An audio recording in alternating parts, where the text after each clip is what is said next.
சுவாமி அப்படியே நடத்தி அழிச்சுட்டு போறார். எங்க அழிச்சுட்டு போறாருன்னா சித்தாசிரம வழியாக அழிச்சுட்டு போறார்.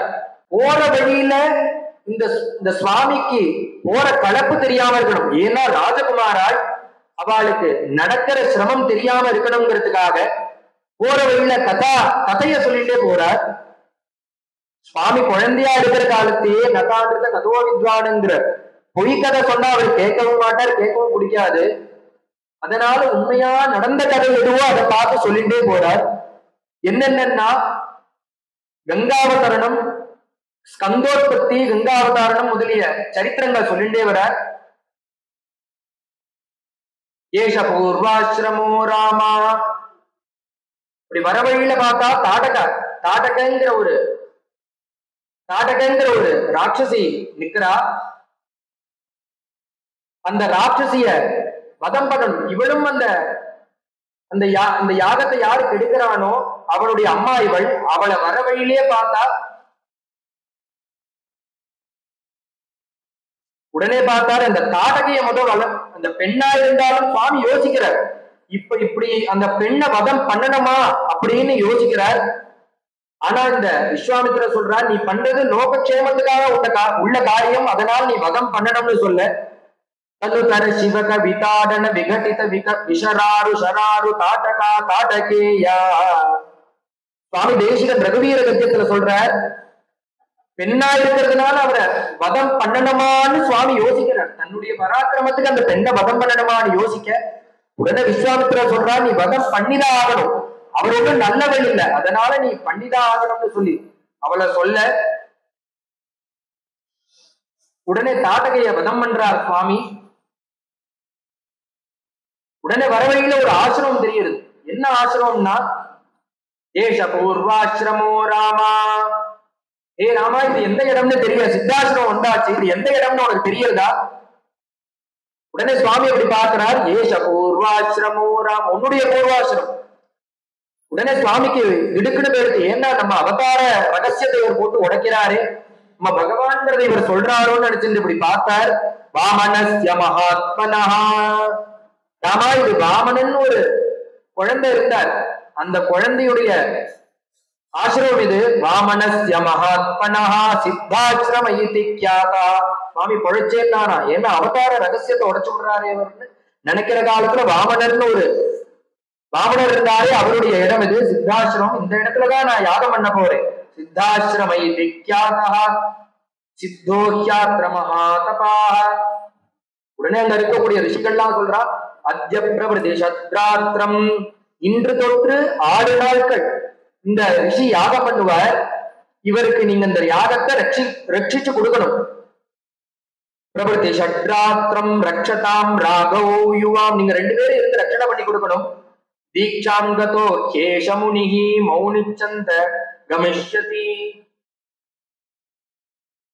அவர் இந்த சங்கல்பம் பண்ணிவிட்டார்னா யார்கிட்டையும் பேச மாட்டார், அவருக்கு கோபமும் வராது, ஒண்ணும் வராது, அவர் யாரையும் சபிக்க மாட்டார். இது தெரிஞ்சுட்டுதான் அவ வம்பு பண்றா. அந்த அவாகிட்டேந்து இந்த யாகத்தை நீங்க ரட்சணை பண்ணி கொடுக்கணும்.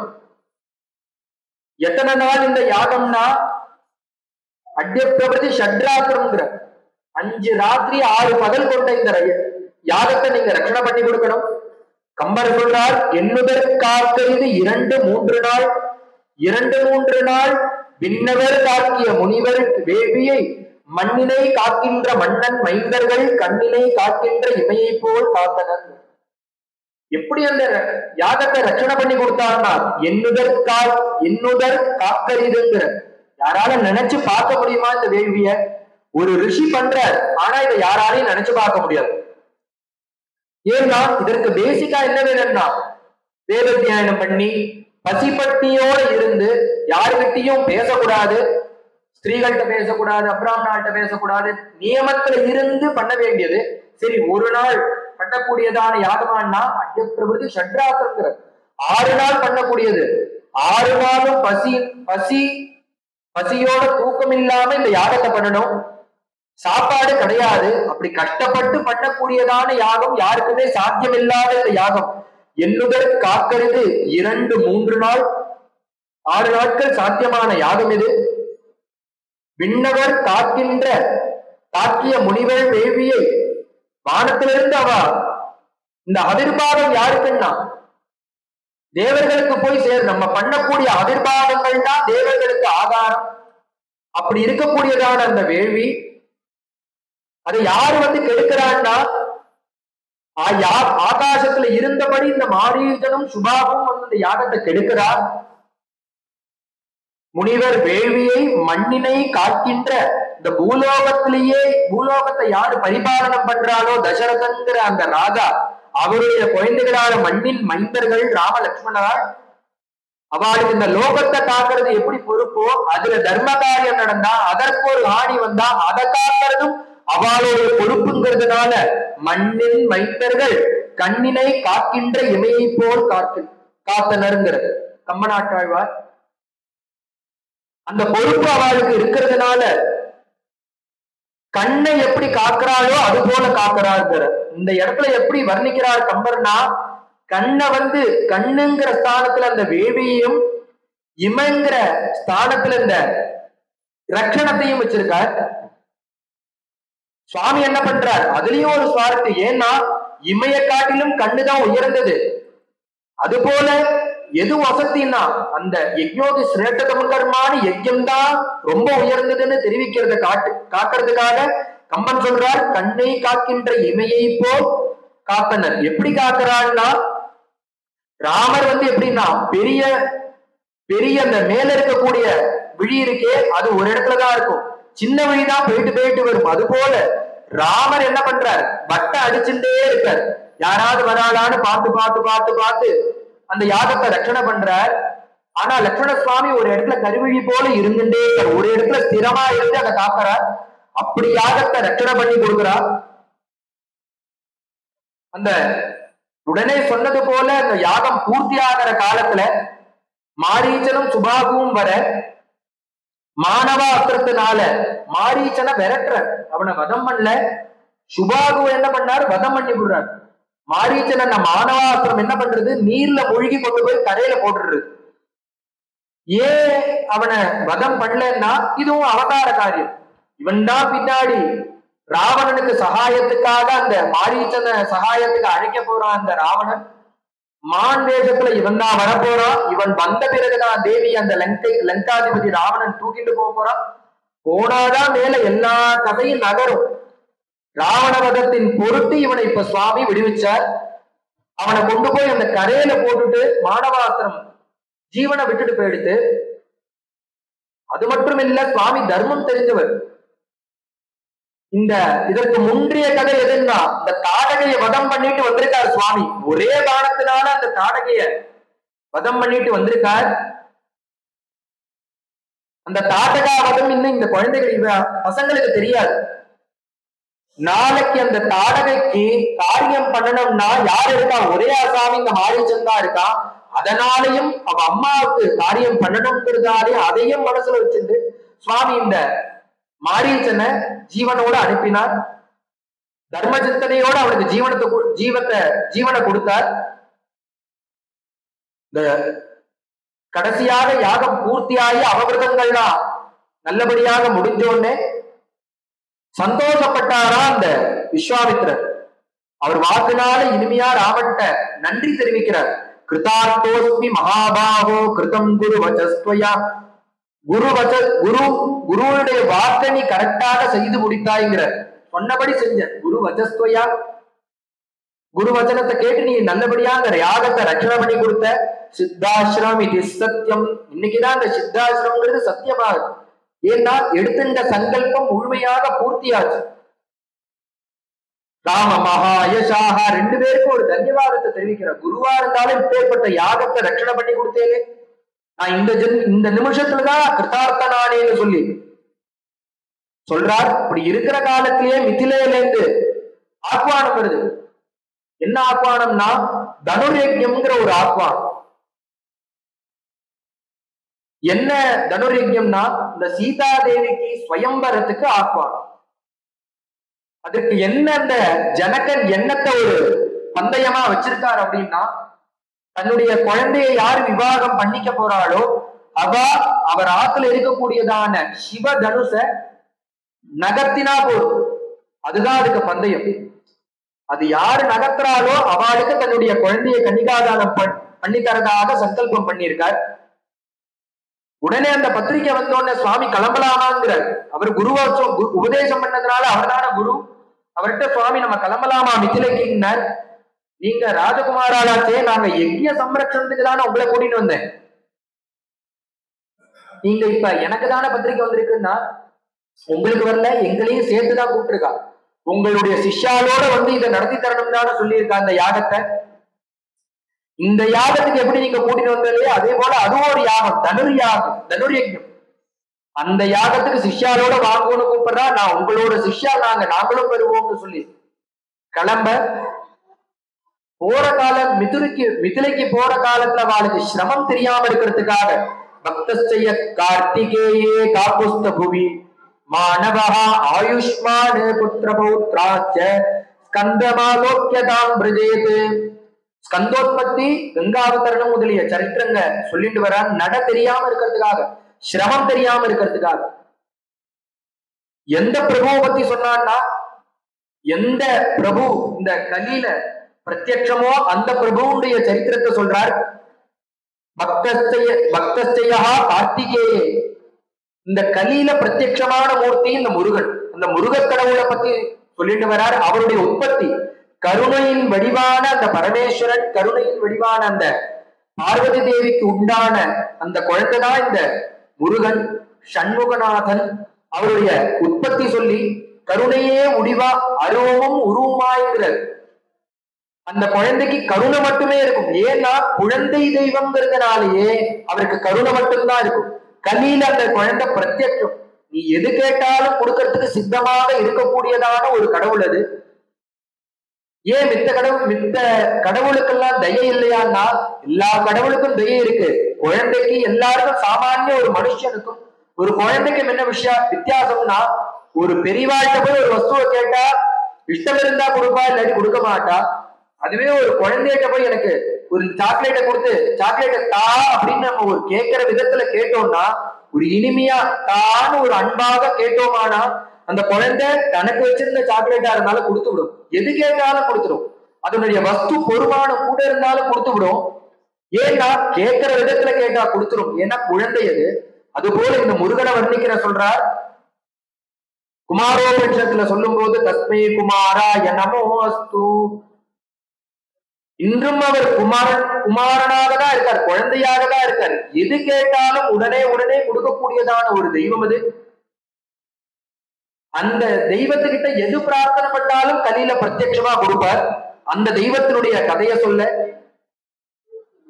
ஆதிசங்கர பகவத் பாதாச்சாரியார் எங்கெங்கோ போய் எதேதோ ஸ்தோத்திரம் பண்ணியிருக்கார். எல்லாத்த பத்தியும் ஸ்தோத்திரம் பண்ணியிருக்கார். கங்கா அட்டகம், யமுனா அட்டகம், எல்லா தெய்வத்து மேலையும் ஸ்தோத்திரம் பண்ணியிருக்கார். அப்படி இருக்கக்கூடிய ஆதிசங்கர பகவத் பாதாச்சாரியார் ஜெயபிராடகம் வர காலத்துல திருச்செந்தூர் வர வந்து அந்த மூர்த்திய சுப்பிரமணிய சுவாமிய பாக்குறார். பார்த்த உடனே தன்னறியாம அவர் மனசு ஈடுபடுறது. எத்தனை ஸ்தோத்திரம் பண்ணாலும் அப்பெல்லாம் அவர் நினைவிருந்து பண்றார். ஆனா அந்த சுப்பிரமணிய புஜங்க ஸ்தோத்திரத்தை பண்ற காலத்துல அவர் அறியாம வாக்குல இருந்து அந்த அமிர்தமயமான சொற்கள் கொட்டுறது. ஆதிசங்கர பகவத்பாதர் சொல்றார், தன்னறியாம எனக்கு வாக்குல வருது, எனக்கு ஒண்ணுமே தெரியாது, நான் இப்பேற்பட்ட ஒரு ஸ்தோத்திரம் பண்றேனே, எப்படி பண்றேன்னா எனக்கும் தெரியல. நஜானாமி சப்தம், நஜானாமி கத்தியம், நஜானாமி பத்தியம், நஜானாமி கத்தியம். நான் ஸ்தோத்திரம் பண்றேன், எனக்கு கத்தியம் தெரியாது, பத்தியம் தெரியாது, அர்த்தம் தெரியாது, ஒரு சப்தம் கூட தெரியாது, ராமகராமோராமா கூட தெரியாது, நிரட்சர குட்சினா அவர் சொல்லிக்கிறார். அவருக்கு எல்லாம் தெரியும், ஆனாலும் அவர் சொல்லிக்கிறார் ஒண்ணுமே தெரியாதவன்னா.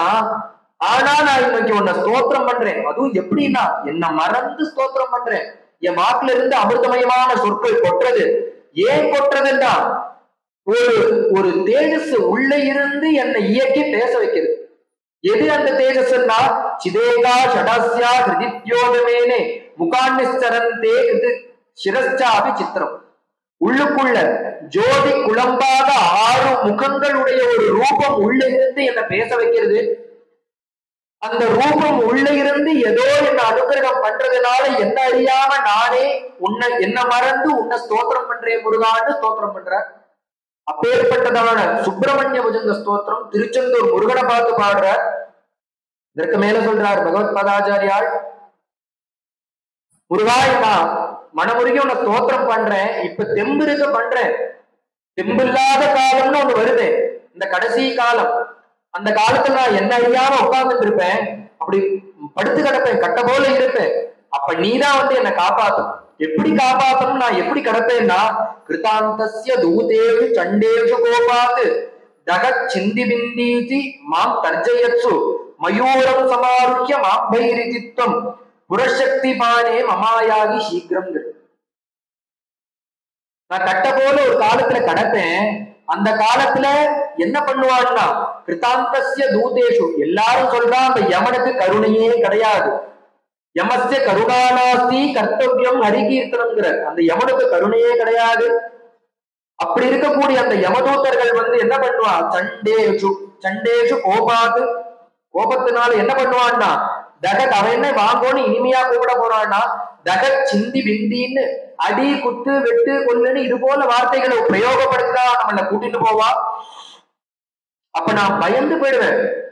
என்ன அறியாம ஜீவனா இருக்கக்கூடிய கடைசி காலத்துல இருக்கக்கூடிய என்னுடைய ஜீவன் இருக்கே, அது பயந்து நடுங்கும் உள்ள. என்னடா இப்படி யமதூதர்களை பார்த்து எப்படி அஜாமிலன் பயப்பட்டானோ அது போல நானும் பயப்படுவேன். அப்படி நான் பயப்படுற காலத்துல நீ என்ன பண்ணணும், நான் பயப்படுவேன். நீ என்ன பண்ணணும்னா, மயூரம் சமாரோக்கிய மாம்பைரிதித்வம், மயில் மேல ஓடி வந்து நீ என்ன சொல்லணும்னா, மாம்பைகிங்கிற நீ எனக்கு அபயத்தை கொடுத்து, என்ன அபயத்தை கொடுத்து நீ பயப்படாத நீ ஓவானால சொல்லணுங்கிற.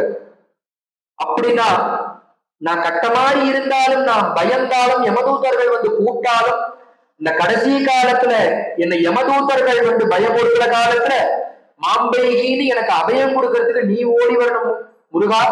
புரசக்தி பானே மமாயாகி சீக்கிரம். அன்னைக்கு நான் கூப்பிடுவேனோ கூப்பிட மாட்டேனோ தெரியல, இன்னைக்கே சொல்லி வச்சு விடுறேன், நீ அன்னைக்கு வந்து என்னை காப்பாற்றணும் அப்படின்னு ஆதிசங்கர பகவத் பாதாச்சாரியால் ஸ்தோத்திரம் பண்ணதான ஒரு மூர்த்தி. கலியுக தெய்வம் கார்த்திகேயனுடைய சரித்திரத்தை சொல்லி கங்காவதரணம் சகராள் இந்த 63 தரமூலையில முன்னாடி போனோம்னா அந்த குடும்பத்துல உள்ள முன்னோர்களை கரையேற்றத்துக்காக பகீரதன் கட்டப்பட்டு கொண்டு வந்தானா அந்த கங்கைய. அவ எங்க சஞ்சாரம் பண்ணிட்டு இருந்தா, மேலேயேதான் சஞ்சாரம் பண்ணிட்டு இருந்தா. அவ கீழே வந்த என்ன, தன்னுடைய குல முன்னோர்கள் பாவனம் ஆகணும்னா அந்த கங்கை கீழே வந்தாதான் உண்டு. அதனால கங்கையை குறிச்சு ஸ்தோத்திரம் பண்ணி அந்த கங்கை வர காலத்துல அவளுக்கு பரமேஸ்வரனை குறிச்சு திருப்பி ஸ்தோத்திரம் பண்ணி அந்த பரமேஸ்வரனுடைய சிரசிலிருந்து அவர் ஹரித்வார கஷேத்திரத்துல கங்கை பூமியை முதல்ல தொடர இடம் எதுன்னா ஹரித்வார கஷேத்திரம். அந்த இடத்துல வந்து கங்கை அவ அங்க மட்டும் பவித்திரம், அவ அந்த குடும்பத்தை மட்டும் பாவனம் பண்ணல, அந்த கங்கை எங்கெங்கெல்லாம் இருக்கோ அந்த இடம்லாம் பாவனமாகுது. அது மட்டும் இல்ல, அந்த கங்கையுடைய பேரை சொன்னாலே பாவனமாகுது. பாகவதத்துல பஞ்சமஸ்கந்தத்துல சொல்ற காலத்துல பதே பதே அஸ்வமேத ராஜசூயாதீனா பலம்ன துர்லம் எஸ்யாம் ஸ்நானார்த்தஞ்ச ஆகச்சதா பதே பதே அஸ்வமேத ராஜசூயாதீனாம் பலம்ன துர்லபமி. கங்கே கங்கேன்னு அந்த நாமத்தை சொல்லிட்டு வடத்தை பார்த்து ஸ்நானம் பண்ணாலே போதுங்கிறார். அந்த பலன் உனக்கு இங்கேயே கிடைக்கிறது. உங்காத்து பாத்ரூம்ல ஸ்நான மஜ்ஜன கிரகத்துல கிடைக்கும். எங்க இருக்கிற கோகை, எங்க இருக்கிற கங்கை, 2000 கிலோமீட்டர் தள்ளி இருக்கிற கங்கை. அதை ஸ்மரிச்சுட்டு அதனுடைய நாமத்தை சொல்லிட்டு நீ இங்க ஸ்நானம் பண்ணினா அந்த கங்கையில குளிச்சதான பலன் உனக்கு இங்க கிடைக்கும், சேங்காலபுரத்துல கிடைக்கும்ங்கிற. அப்பேற்பட்ட ஒரு பிரபாவனுடைய அந்த கங்காவதரணத்தை சொல்லி இந்த கதையெல்லாம் சொல்லிட்டு வர எதற்கு நான் சலப்பு தட்டாம இருக்கிறது. அப்படி ஒரு ஆசிரமத்தை கடக்கிறார். எந்த ஆசிரமம்னா அகல்யையும் கௌதமரும் இருந்த ஆசிரமம். அந்த ஆசிரமத்தை பார்த்து சுவாமி கேட்கிற, இது யாருடைய ஆசிரமம்னா இது அகல்யையும் கௌதமரும் இருந்த ஆசிரமம். ஒரு சாபத்தினால அவன் கல்லாக போக கௌதமர் சபிச்சு விட்டாரு. அந்த கதைய சொல்ல சுவாமிக்கு என்ன என்னம்னா அந்த சுவாமி சங்கல்பம் கூட பண்ணல, அந்த அகல்யே சாப விமோசனப்படுத்துறாரு. எப்படின்னா சிலாதி துவதந்திரி க்ஷமாசங்கிரேனு பிரசாதாபி சைதன்யம் ஆதத்த ராமா. ராமாஷ்ட பிராசங்கிற ஆதிசங்கரர் எழுதின ஒரு ஸ்தோத்திரம் இது. அதுல என்ன சொல்றாருன்னா, ராமன் நேரடியா கூட இந்த கேஸ அட்டன் பண்ணல. அவர் நேரடியா வந்து அனுகிரகம் பண்ணணும்னு சங்கல்பம் பண்ணல. சிலாபி துவதங்கிரி க்ஷமா சங்கீரேணுங்கிறார். அவர் கடந்து போயிட்டே இருக்கார். அவர் பாதத்துல இருந்து அவர் அறியாம ஒரு துளி கூட இல்ல, ரேணுங்கிறார். அவர் பாதம் சம்பந்தப்பட்டதான ஒரு துகள் அங்க அவ எப்படி இருக்கான்னா, கண்ணுக்கு தெரியாம இருக்கா அகல்ய. ஆனா இவருடைய பாத தூளி என்னுடைய அந்த சங்கம் என்ன ஆயிடுக்குன்னா, அந்த பாபத்தை போக்கி பரம பாவனமாக்கி சாப விமோசனத்தை கொடுத்துடுது. ரஹீம்ங்கிற ஒரு பக்தர், முஸ்லிம் பக்தர், பிருந்தாவனத்துல வாழ்ந்த ரஹீம்ங்கிற ஒரு முஸ்லிம் பக்தர், அவர் என்ன சொல்றார், இந்த சுவாமி என்ன பண்றாரு, அகல்யைக்கு சாப விமோசனத்தை கொடுத்தார். அதை எடுத்துட்டு ஒரு ஸ்லோகம் பண்றார். அகல்யா பாஷானா பிரகிருதி பசுராஜீதி கபி சமூகு குகோ பூச்சாண்டாளஹ கிருதயம் அபிநிதம் நிஜபதம் அகம் சித்தே நாஷ்மா சுரபிதவார்ச்சாதிகரணே கிருதுபிஸ்சாண்டாளஹ ரகுவர்ணமா உத்தரசிகிம். ஹே ராமா, முஸ்லிம் பக்தர், ஆனா பக்தி ரசம் சொட்ட சொட்ட ஒரு ஸ்லோகம் பண்றார். நீ இந்த அகல்ய காப்பாத்தின, நீ டைரக்டா காப்பாத்துல, உன்னுடைய பாத பூமி காப்பாத்துட்டு எல்லாரும் என்ன சொல்றா, அகல்ய கல்லாக இருந்தாள்னு சொல்றா. அகல்யா பாஷானா, அவ கல்லா இருந்தா, அவளை நீ தேடி போய் உன்னுடைய திருவடி சம்பந்தத்தினால கல்லா இருந்த அவளை காப்பாத்தி பரம பாவனமாக்கின. இன்னொரு பக்தர் யாருன்னா, பிரகிருதி பசுராசீதே கபி சமூகு,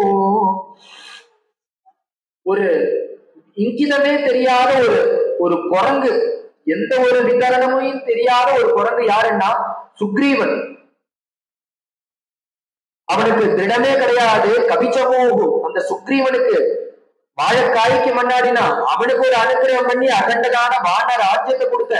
அது மட்டும் இல்ல, சுக்ரீவனை உனக்கு சமமான ஒரு சக்கியத்தை அடைஞ்சதான ஒரு ஸ்நானத்தை கொடுத்த. அவன் குரங்குதான், இருந்தாலும் உன்னுடைய ஃப்ரெண்டுங்கிற ஒரு ஸ்தானத்தை அவனுக்கு கொடுத்திருக்க. பிரகிருதி பசுராசீதே கபி சமூகோ. அது மட்டும் இல்ல, அது போல எனக்கும் திருடச்சித்தம் இல்லாதவன் தான். நானும் அந்த சுக்ரீவனை போல ஒரு திருடச்சித்தம் இல்லாதவன். ஒரு நாளைக்கு என்ன பண்றேன், அதுக்கு அடுத்தது இன்னொரு பக்தர் யாருன்னா குகோ பூச்சாண்டாளஹ, குகன்னு ஒரு பக்தன். அவனை பார்த்து நீ என்ன பண்ற, குகனோடு அன்புள்ள குகனோடு ஐவரானோன்னு சொல்ற. அவன் என்ன பண்ணான்னா, ஆச்சார விசாரம் இல்லாத வேடுவக்குள்ள தலைவனவன். அவனை பார்த்து நீ என்ன அவனுக்கு அனுகிரகம் பண்ணி குகனோடு ஐவரானோங்கிற. நானும் இந்த 3 பக்தாலும் ஒண்ணுதான். இது நீ அனுகிரகம் பண்ண 3 இடத்துக்கு 3 பேரை தேடி போற. ஆனா இந்த 3 சேர்ந்து என்னிடத்துல ஒருத்தன்ட்டையே இருக்கு. இந்த 3 விசேஷனமும் என்ன, இந்த 3 விசேஷம்னா, அகல்யை எதிர்க்க போன அவ கல்லா இருந்தா அவளை பாவனப்படுத்த போன. என் மனசு இங்க எப்படி இருக்குன்னா, அதே கடினமான ஹிருதயமுடையவன் தான் நானு. நீ அதனால எனக்கு அனுகிரகம் பண்ணாலே அந்த புண்ணியம் உனக்கு கிடைச்சிடும். நீ எனக்கு அனுகிரகம் பண்ணு. என் ஹிருதயம் கல்லு போலதானே இருக்கு, எனக்கு வந்து அனுகிரகம் பண்ணுப்பா, அது போதும். அது மட்டுமா, பிரகிருதி பசுராசீது கபிச்சமும், ஒரு வித்தரணையே இல்லாம இருந்தானே அந்த சுக்ரீவன், அவனுக்கு நீ அனுகிரகம் பண்ண, அது போல எனக்கு அனுகிரகம் பண்ணும். நானும் வித்தரணையே இல்லாம இருக்கேன். ஏகாதசி பாக்குறேனா, துவாதசி பாக்குறேனா, ஒரு விரதம் இருக்கேனா, ஒரு அனுஷ்டானம் இருக்கேனா, சந்தியாவந்தனமா ஒரு சுவாமிய நமஸ்காரம் உண்டா, காத்தால விதி பிரகார ஸ்நானம் உண்டா, எதுவுமே கிடையாது. பசுவை போல இருக்கேன். ஒரு ஆச்சார விசாரம் இல்ல, எந்த ஒரு தெய்வ விசுவாசமும் இல்ல. காத்தால இஷ்டத்துக்கு எந்திருக்கிறது, காஃபி குடிக்கிறது, பேப்பரை படிக்கிறது, டிவி பாக்குறது, இது போல எதுலையுமே ஒரு நியமமே இல்லாம கண்ட நேரத்துக்கு சாப்பிடுறது, கண்ட நேரத்துக்கு தூங்குறதுன்னு ஒரு பசு, ஒரு மிருகம் எப்படி இருக்குமோ அப்படிதான் நான் இருக்கேன் என் வாழ்க்கையில. அப்படி இருக்கக்கூடிய என்ன நீ அனுகிரகம் பண்ணும். இதற்காக நீ சுக்ரீவனை தேடிட்டு போன, அந்த சுக்ரீவன் எல்லாம் போகாத. இப்ப ஹிருதயம் கடினமா இருக்கு, அந்த பக்தியை அனுகிரகம் பண்ணதுக்கு ஒரு இடம், அந்த இடம் எங்கிட்டயே இருக்கு. இந்த சுக்ரீவனுக்கு அனுகிரகம் தேடிட்டு போன அந்த சுக்ரீவனுடைய குவாலிட்டியும் எங்கிட்டயே இருக்கு. ஏன்னா தவார்ச்சாதிகரனே எப்படி, நான் பசுரபி, நான் உன்னுடைய அர்ச்சனை பண்ண, உன்னை பூஜிக்க கூடிய விஷயத்துல நான் இப்படி மிருகம் போலதான் இருக்கேன். அதனால என்னை நீ காப்பாற்றணும். அது மட்டும் இல்ல ராமா, குகோபு சாண்டாளா, அந்த குகன் என்ன பண்ணா, உனக்கு என்ன கொடுக்கறதுன்னு தெரியாம, ஆச்சார விசாரம் தெரியாம தேனையும் மீனையும் கொண்டு போய் வச்சான். அது போல உனக்கு நான் என்ன பண்ணணும் என்ன பண்ணக்கூடாதுன்னு விதனட தெரியாம முடிச்சுட்டு இருக்கேன்னு. அப்படி இருக்கக்கூடிய 3 பக்தாள்கிட்ட தேடி போய் நீ அனுகிரகம் பண்ண. தேடவும் வேண்டாம், எங்கேயும் போகவும் வேண்டாம், ஒரே பக்தன் நான் தான். இந்த 3 குவாலிட்டி என்கிட்ட இருக்கு. என்ன நீ என்ன பண்ணணும்னா, என்ன அனுகிரகம் பண்ணாலே அந்த 3 பேருக்கு பண்ண புண்ணியம் உனக்கு கிடைச்சிடும். அந்த பக்தன் யாருன்னா நான் தான் சொல்லி ரஹீம் காவியம்னு ஒரு காவியத்துல ரஹீம்ங்கிற பக்தர் சொல்றார். அப்பேற்பட்டதான அனுகிரகம் தேடி போய் பண்றார் பகவான். அவருடைய பாத தூளி அந்த அகல்யையும் கௌதமரையும் சேர்த்து வச்சு விடுறது. கம்பர் சொல்றார், கைவண்ணம் இங்கு கண்டேன் கால்வண்ணம் அங்கு கண்டேங்கிறார். இதற்கு சுவாமி என்ன, அவருடைய பாத மகிமை எங்க தெரிஞ்சதுன்னா இந்த இடத்துலதான் தெரிஞ்சது. பாதத்தினுடைய ரேணுதானே இதை காப்பாத்திட்டு, அதனால கைவண்ணம் இங்கு கண்டேன் கால்வண்ணம் அங்கு கண்டேங்கிறார்.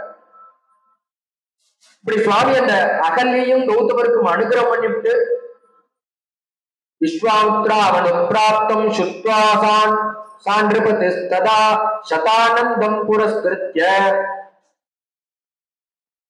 உடனே சுவாமி என்ன சொல்றாரு, கிளம்பி வந்துட்டார்.